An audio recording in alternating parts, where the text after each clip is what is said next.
Nesse vídeo vamos falar sobre os últimos capítulos de 2 Reis, os capítulos 22 a 25. Essa é uma história triste do fim do povo de Deus morando em Judá, foram levados cativos para a Babilônia, e aí termina esse livro de 2 Reis com o cativeiro. E teve um grande avivamento do rei Josias, que foi filho de Amon. Amon foi filho de Manassés. Manassés e Amon foram reis terríveis. E Josias começou com 8 anos de idade, mas foi um rei maravilhoso, um dos melhores reis. Fez uma reforma tão grande que tirou até coisas idólatras do rei Salomão, coisas que nem Ezequias tirou e nenhum dos outros reis antes dele tirou. Ele tirou coisas que estavam lá desde aquele tempo de Salomão.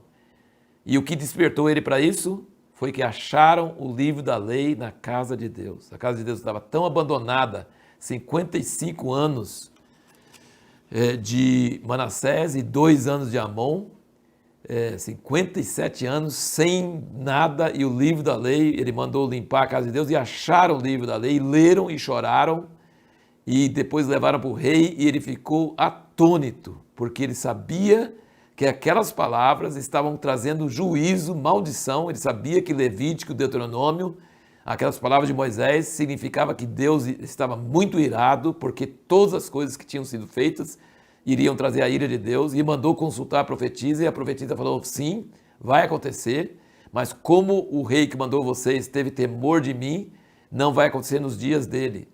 E aí, então ele foi com muito zelo e exterminou toda a idolatria, não só na terra de Judá, mas também na terra do Reino do Norte. Lá foi para todos os lugares, queimou os ossos daqueles sacerdotes, contaminou aquele altar de Jeroboão, filho de Nebate. Ele foi até lá no início, onde aquele homem de Deus tinha profetizado o nome dele tanto tempo antes. Ele foi e deixou aquele profeta que foi morto pelo leão e o velho profeta que foi enterrado junto com ele, deixou eles, não mexeu com eles, e ele cumpriu essas profecias. Ele renovou a aliança com Deus, ele foi um rei segundo o coração de Deus, maravilhoso, tremendo, mas depois ele foi fazer uma coisa errada. Ele foi guerrear contra o rei Faraó do Egito, sendo que ele nem tinha sido, a guerra de Faraó não era com ele, e aí ele foi guerrear e morreu jovem. E foi motivo de tanta lamentação e tristeza, porque todo mundo sabia que, como a profetisa tinha falado, que quando ele morresse, a coisa ia ficar preta mesmo, e ficou mesmo. Então, você percebe que aqui fala no capítulo 23, no versículo 25, é importante entender isso, respondendo à pergunta que nós fizemos no último vídeo, por que às vezes um grande arrependimento e avivamento não retira o juízo de Deus.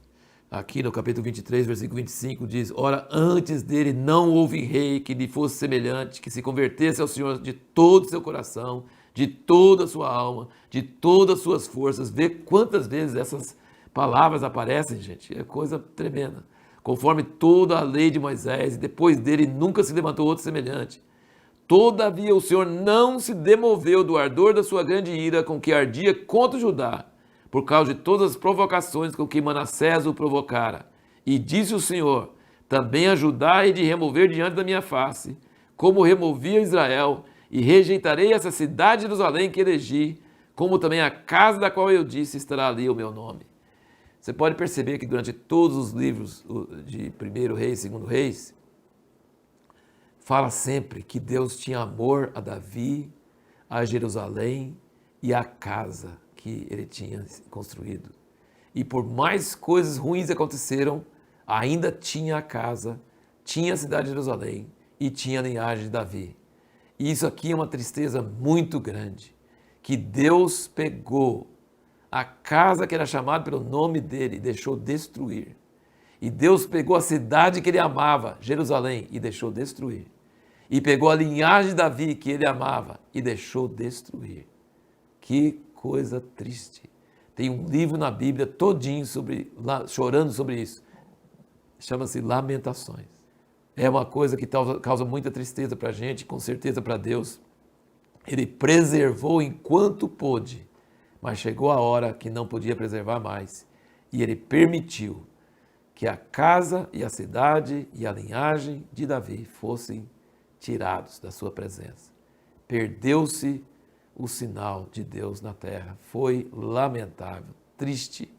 E aí nós temos os livros de Jeremias, Ezequiel falando sobre esse tempo tão triste, tão terrível. E sabe qual a chave para isso? A chave é aquele negócio, os pais não conseguiam transmitir para seus filhos. A geração de Josué não conseguiu transmitir para seus filhos. Eli não conseguiu transmitir para seus filhos. Samuel não conseguiu. Davi não conseguiu. Ezequias não conseguiu. Josias não conseguiu. Que tristeza, que coisa terrível. Nós vemos alguns detalhes aqui, que Babilônia destruiu os vasos, fala que destruiu os vasos. Mas nós sabemos depois que não destruiu todos os vasos, porque foram levados para a Babilônia e depois trazidos de volta na época de Zorobabel e Esdras e Neemias. Mas a arca, ninguém fala da arca aqui, de que levaram e nem trouxeram de volta. Não se sabe até hoje o que aconteceu com a arca. A arca é um mistério. Não se sabe nada sobre a arca, o que foi feito da arca.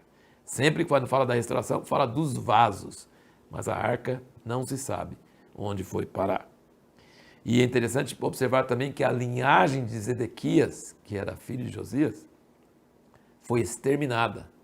Mataram os filhos dele na frente dele e arrancaram os olhos dele e levou ele cativo para a Babilônia.